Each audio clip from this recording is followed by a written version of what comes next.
आज का हमारा टॉपिक है क्लास 12th फिजिक्स का चैप्टर नंबर 5 चुंबकत्व एवं द्रव्य। आज हम पढ़ने वाले हैं आंकिक प्रश्न। तो इससे जितने भी महत्वपूर्ण प्रश्न हैं आज हम उन सभी का यहाँ पर सॉल्व करके देखेंगे कि जो भी है आपके एग्जाम में आने लायक है उससे रिलेटेड यहाँ पर प्रश्न आपको बोर्ड में सामने में दिया गया है। चलिए इसे बनाते हैं।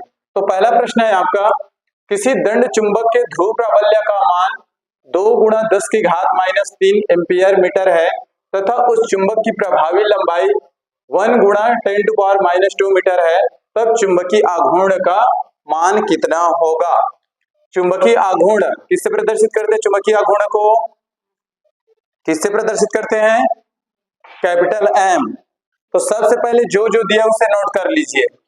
सबसे पहले जो गिवन है आपको क्या क्या दिया गया है उसे नोट कर लीजिए। आपको दिया है ध्रुव प्राबल्य, और ध्रुव प्राबल्य को किससे प्रदर्शित करते हैं? ध्रुव प्राबल्य। ध्रुव प्राबल्य कितना दिया है? ध्रुव प्राबल्य का मान है 2 × 10⁻³ एम्पियर मीटर। इतना दिया है। और क्या दिया है? चुंबक की प्रभावी लंबाई। चुंबक की प्रभावी लंबाई किससे प्रदर्शित करते हैं? चुंबक की प्रभावी लंबाई 2L से, ठीक है ना। और इसको करते हैं स्मॉल m से। तो 2L बराबर कितना दिया है आपका? 1 × 10⁻² मीटर, ठीक है ना भाई। वास्तव में ये कितना ही है, एक के साथ गुणा करेंगे तो 10⁻² ही है वो, है कि नहीं भाई। अब आपको पूछा क्या है? चुंबकीय आघूर्ण। तो चुंबकीय आघूर्ण का सूत्र क्या होता है? इसलिए चुंबकीय आघूर्ण क्या होता है? ध्रुव प्राबल्य गुणा उनके बीच की प्रभावी लंबाई। तो चुंबकीय आघूर्ण यानी कि कैपिटल M, और इसका सूत्र क्या होता है?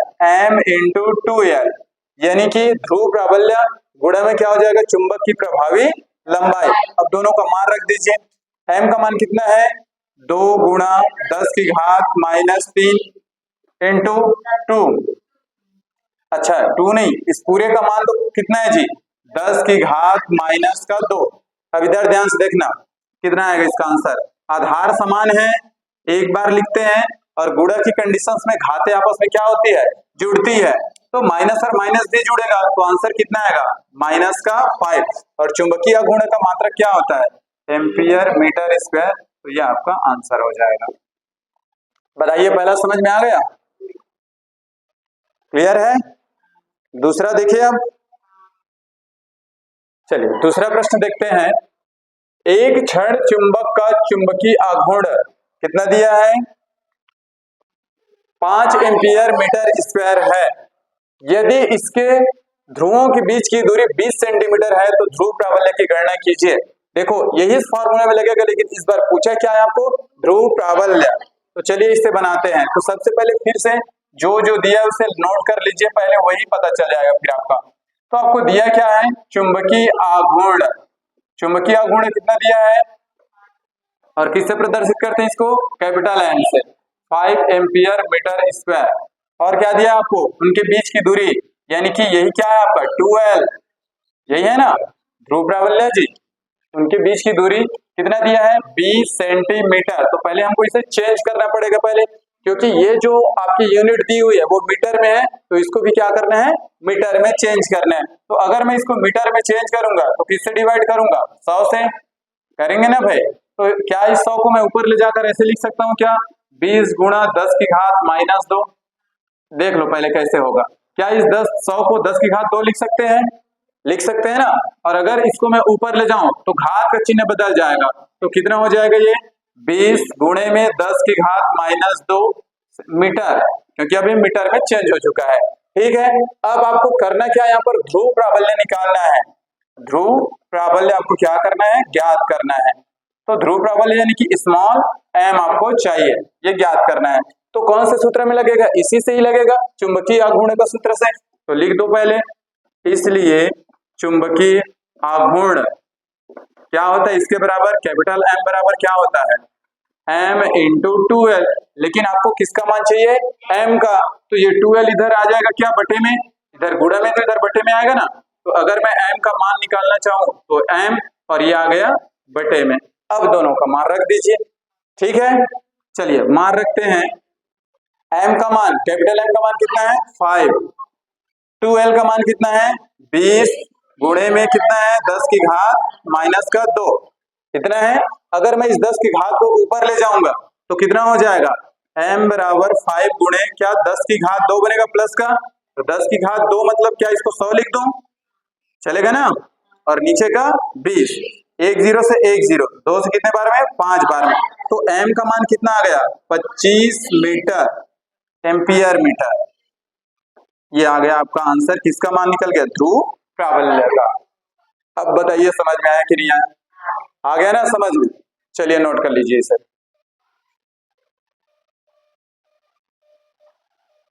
नीचे के दिक्कत नहीं है, यहां से इसको बगल में बना देता हूं। ये कितना हो जाएगा आपका 5 बटे में हो जाएगा 20 और ये 10 पलट के ऊपर जाएगा तो हो जाएगा 100, एक जीरो से एक जीरो, 2 से कटेगा 5 बार और 5 पंचे 25। ये आपका आंसर है 25 एम्पियर मीटर।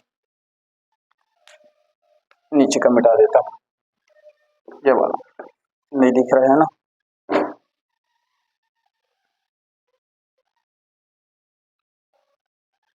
चलिए अगला प्रश्न देखते हैं। एक क्षण चुंबक की प्रभावी लंबाई कितना है 5 सेंटीमीटर तथा उसका चुंबकीय आघूर्ण 0.5 एम्पियर मीटर स्क्वायर है। चुंबक के मध्य बिंदु से 50 मीटर दूर अक्षीय स्थिति पर चुंबकीय क्षेत्र की गणना करनी है। तो अक्षीय स्थिति के लिए जो आपको चुंबकीय क्षेत्र की तीव्रता निकाले हैं उसका फार्मूला सबसे पहले आपको याद होना चाहिए। तो सबसे पहले जो जो दिया है उसे नोट कर लीजिए। तो सबसे पहले आपको जो दिया है क्या क्या चीज दिया उसे नोट कर लीजिए भाई। क्या दिया आपको प्रभावी लंबाई यानी कि 2l, प्रभावी लंबाई 2l कितना है 5 सेंटीमीटर, ठीक है।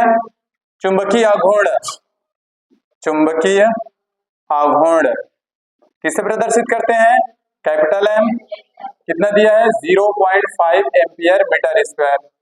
और क्या दिया है मध्य बिंदु से दूरी, तो इसकी दूरी यानी कितनी है r का मान कितना है 50 सेंटीमीटर, हो गया।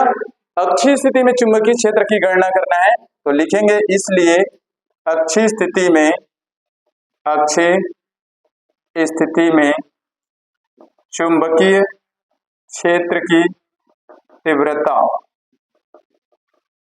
क्या होता है अक्षीय स्थिति में चुंबकीय क्षेत्र की तीव्रता B बराबर म्यू नॉट अपान 4 पाई इंटू 2m बटे में होता है r क्यूब, इतना होता है अक्षीय स्थिति में भाई। अब यहाँ पर देखिए ये आपको दिया है मीटर में, ये सेंटीमीटर में। खैर हमको तो प्रभावी लंबाई भले ही यहाँ दिया इसका यूज ही नहीं होगा, ठीक है ना, प्रभावी लंबाई का तो यूज ही नहीं होगा। तो हम क्या करते हैं सबसे पहले इस इकाई को चेंज कर लेते हैं, इसकी यूनिट को सेम कर लेते हैं। तो सेंटीमीटर को मीटर में चेंज करूंगा तो मैं कैसे लिख सकता हूँ 50 बटे में क्या होगा 100, सेंटीमीटर को मीटर में बदलेंगे तो 100 से डिवाइड करेंगे, तो इसको मैं कैसे लिख सकता हूँ 50 गुणे में क्या 10 की घात माइनस 2 मीटर लिख सकता हूँ, बनेगा ऐसा। अब इन वैल्यू को यहाँ पर पुट कर दीजिए, तो ध्यान से देखना। चलिए म्यू नॉट अपन 4 पाई का मान कितना होता है 10 टू पावर माइनस 7, याद है ना भाई, कहां से आया आपको याद रखना पड़ेगा 10 टू 2। m का मान कितना है, m का मान है 0.5, ठीक है। और नीचे आ जाइए आप, ये कितना है आपका r क्यूब, r इसका मान है आपके पास 50 इंटू 10 टू पावर माइनस 2 और ये पूरी की घात 3। पहले ये बताओ यहां तक समझ में आया कि नहीं आया, आ गया ना। चलिए अब इधर ध्यान से देखिए आगे कैसे हल होगा। ये दशमलव को मैं हटाऊंगा भाई, ये दशमलव हटाऊंगा, ये घात 3 है पूरे के लिए है, तो पहले इसको पूरे के लिए कर देते हैं। तो ये बनेगा आपका b बराबर 10 की घात ऋण 7 गुणा 2 इंटू, अब देखो जब मैं इसका दशमलव हटाऊंगा तो अंक क्या बनेगा 5 और दशमलव का 1 और 1 अंक है इस कारण नीचे क्या बन जाएगा 10, तो ये लिख देते हैं नीचे में 10, ठीक है। आगे देखिए अब ये जो घात 3 है पूरे के लिए है तो इसको तोड़ते हैं, तो 50 कितने बार बनेगा 3 बार, तो चाहे तो आप इसको लिख सकते हैं ऐसे 50 गुणा 50 गुणा 50, ठीक है। अब 10 की घात ऋण 2 है तो घात का आपस में गुणा होता है तो कितना बन जाएगा 10 की घात ऋण 6। ये चीज समझ में आया, यहां तक क्लियर हुआ कैसे बना, सबको समझ में आ गया ना भाई। अब देखो यहाँ आधार समान है, घात गुणा की कंडीशन में घातें आपस में क्या होती है, जुड़ती है। तो यहाँ कुछ नहीं, मतलब क्या है, 1 है, और माइनस और प्लस, माइनस और प्लस हमेशा क्या होता है, माइनस होता है। तो 6 में से 1 जाएगा, कितना बचेगा, 5। तो ये हो जाएगा आपका 10 टू पावर -7 2 इंटू, इसको 10 कर दूं क्या, चलेगा ना, इतना कर दे चलेगा। चलो तो फिर उसके बाद क्या हो जाएगा आगे, या तो फिर एक काम करते हैं, रुक जाओ, जो कट रहा है उसको काट देते हैं। ये 5 से कटेगा 10 बार कटेगा, ये 2 से कटेगा 25 बार। इतना हो सकता है, और कुछ तो नहीं कट रहे हैं ना। चलिए तो पहले एक बार लिख लीजिए आप, ऊपर क्या बचा, सिर्फ 10 की घात 7, नीचे क्या है, गुणा कर ले क्या, इन दोनों बस का करते हैं। देखो इसको क्या मैं ऐसे लिख दूं क्या, 5 गुणा 10 चलेगा, 5 गुणा 10 50 बन जाएगा। क्योंकि 10 में इसलिए तोड़ा क्योंकि ये 10 की घात मुझे बनाना है, तो ये 5 और 25 का गुणा करूंगा तो 125 आएगा, 25 पंचे 125। अब 10 को देखो, 1 10 2 10 3 10, यानी कि 10 की घात 3, और ये वाला -6, तो 6 में से 3 जाएगा तो कितना बचेगा, क्या 10 की घात -3 बचेगा। कि एक बार और लिख दो वरना लंबा जाएगा भाई, समझ में आ रहा है ना कैसे आया ये 10 की घात -3 आया ना भाई समझ में। देखो मैंने इसको तोड़ दिया, 50 को 5 गुणा 10, तो नीचे क्या बचा था, 25 और 5 का गुणा किया 125, 1 10 2 10 और ये 3 10, तीनों प्लस में है, घात में 10 3 बन जाएगा, 10 की घात 3, और ये वाला माइनस, तो आधार समान होता है, गुणा की कंडीशन है, घातें आपस में घटती है, तो 6 में से 3 जाएगा तो 10 की घात -3। यहाँ तक क्लियर है। अब इस घात को मैं कहाँ ले जा रहा हूँ, ऊपर ले जा रहा हूँ, तो ध्यान से देखना कैसे बनेगा।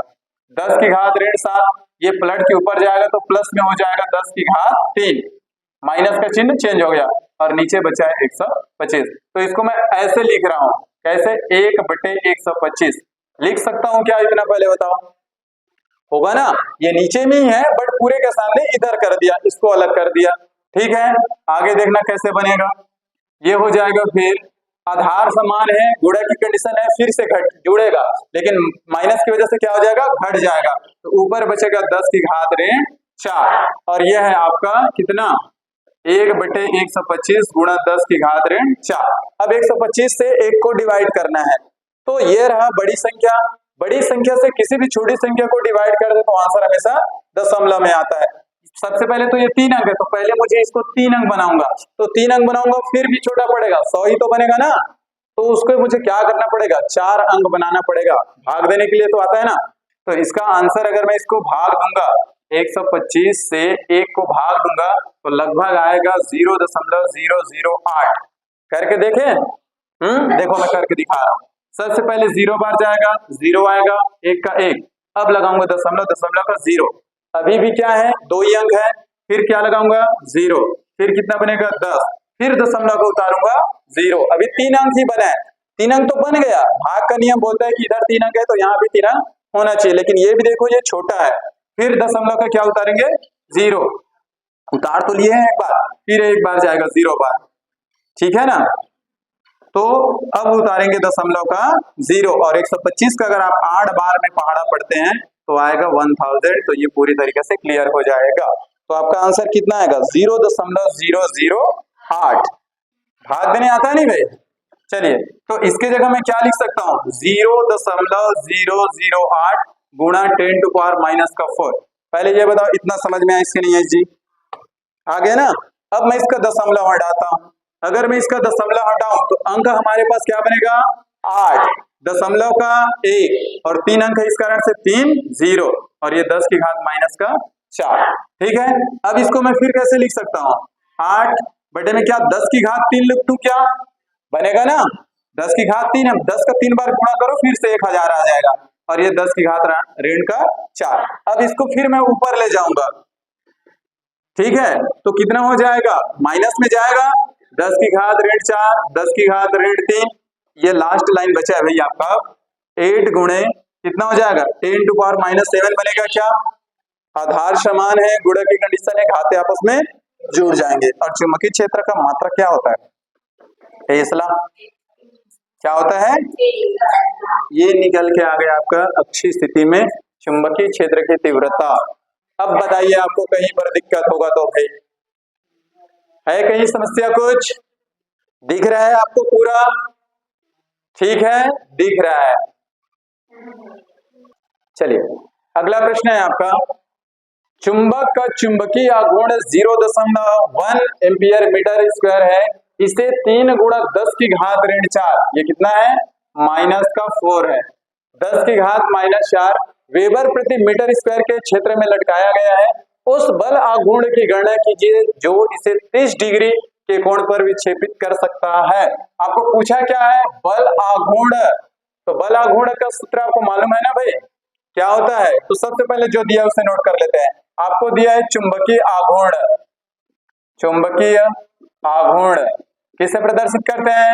Capital M. कितना दिया है? 0.1 एम्पियर मीटर स्क्वायर। हो गया? हाँ, और क्या दिया आपको? चुंबकीय क्षेत्र। चुंबकीय क्षेत्र दिया है, बी का मान कितना दिया है? 3 × 10⁻⁴, यही है वेबर प्रति मीटर स्क्वायर, ठीक है ना। और आपको दिया है थीटा, कोण दिया है ना, यानी कि थीटा बराबर कितना है? 30 डिग्री। अब आपको निकालना है, इसलिए क्या पूछा है? बल आघूर्ण। और बल आघूर्ण बराबर क्या होता है? और बल आघूर्ण को किससे प्रदर्शित करते हैं? टाउ। और ये होता है कितना? टाउ बराबर mb sin थीटा। इतना आपको मालूम होगा, व्यंजक निकाले थे उसमें। अब सबकी वैल्यू रख दो। m का मान कितना है? 0.1 इंटू b का मान कितना है? 3 × 10⁻⁴ साइन थीटा की जगह क्या रखना है? 30 डिग्री। थीटा की जगह क्या रखना है? 30 डिग्री। और साइन 30 का मान कितना होता है? साइन 30 बराबर होता है 1/2। तो यहां से मान को रख देना। तो इसका मैं दशमलव हटा रहा हूं, ठीक है ना। दशमलव हटाऊंगा तो नीचे क्या जाएगा? 10 बनेगा। दशमलव का 1 और 1 अंक का 1 0। ध्यान से देखना, ऊपर क्या है? 3 और 10 की घात ऋण 4। साइन 30 का मान क्या होता है? 1/2। देखो 1/2, तो इसको ऐसे लिख रहा हूं मैं, ये दशमलव का 10 और ये 2 आ गया ना 1/2। ठीक है, समझ में आया ना? 1/2 हो गया। अब देखो इसको करना क्या है, इस 10 को मैं ऊपर ले जाऊंगा और 2 से मैं इसको डिवाइड कर रहा हूं, इसको, इस 3 को, तो ये आएगा 1.5। क्लियर है? 2 से भाग करके देख लेना, 3 को 1.5 आएगा। तो बचा क्या? 1.5 गुणे में ये 10 पलट के ऊपर जाएगा, क्या 10 की घात ऋण 5 बनेगा? क्या ये प्लस में ऊपर जाएगा तो माइनस होगा, और माइनस माइनस फिर से जुड़ जाएगा, तो 10 की घात कितना हो जाएगा? -5। ये आपका आंसर है, न्यूटन मीटर। ये लीजिए, हो गया, बल आघूर्ण निकल गया। समझ में आया? चलिए अगला प्रश्न है आपका, किसी स्थान पर पृथ्वी के चुंबकीय क्षेत्र के 36 घटक उसके ऊर्ध्वाधर घटक के बराबर हैं, उस स्थान पर नमन कोण ज्ञात कीजिए। तो सबसे पहले ध्यान से देखो, बोला क्या चीज इसमें, या प्रश्न को समझो। 36 घटक ऊर्ध्वाधर घटक दोनों क्या है? बराबर हैं। तो चलो सॉल्व करते हैं इसको। 36 घटक और ऊर्ध्वाधर घटक क्या है? आपस में बराबर है, ये प्रश्न में बोला है ना। और 36 घटक को किससे प्रदर्शित करते हैं? H से, और ऊर्ध्वाधर घटक को V से। पहले ये बताओ, ये चीज समझ में आया कि नहीं आया? आ गया है ना। अब आपको बोला है प्रश्न में नमन कोण ज्ञात कीजिए। नमन कोण यानी कि क्या? tan थीटा क्या होता है इसके बराबर? H/V, यही होता है। अब इसके जगह आप चाहो तो V को रख दो, H की जगह V रखो या V की जगह H रखो, क्योंकि दोनों आपस में क्या है? बराबर है। तो रख दीजिए किसी को भी tan थीटा या H/H, चाहे V/V रखो, कट के तो कुल मिला के कितना बनेगा? 1। H और H कैंसिल हो जाएगा ना, तो कितना आया? 1। तो tan थीटा बराबर क्या आ गया? 1। अब आपको यहाँ पर ये सोचना है कि tan के कौन से डिग्री का मान 1 होता है। आप त्रिकोणमिति में पढ़े होंगे, तो कितना, तो इसको लिखना पड़ेगा tan थीटा, और 1 किसका मान होता है? tan 45 का। तो यहाँ पर तुलना करेंगे तो थीटा की जगह कौन दिख रहा है? 45। tan से tan तो कैंसिल हो गया, थीटा की जगह क्या आ गया? 45। तो ये निकल के आ गया आपका नमन कोण, नति कोण। उम्मीद है आप सबको समझ में आ गया होगा भैया। क्लियर है?